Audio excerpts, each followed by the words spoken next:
দানের ফল কি জানেন?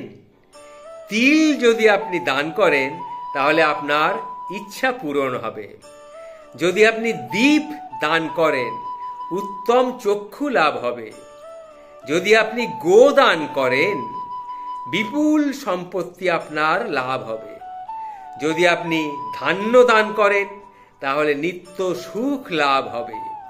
ছত্র এবং পাদুকা যদি আপনি দান করেন তাহলে নরকের ভয় থেকে আপনার দূর হয়ে যাবে, নরকের থেকে আপনি দূরে থাকবেন।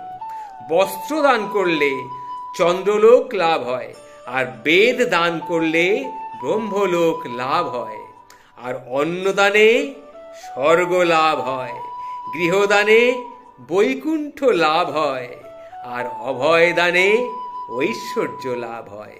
এই হলো গিয়ে 10টি দানের ফল। জয় শ্রী শ্রী রামকৃষ্ণ, জয় শ্রী শ্রী রামকৃষ্ণ, জয় শ্রী শ্রী রামকৃষ্ণ।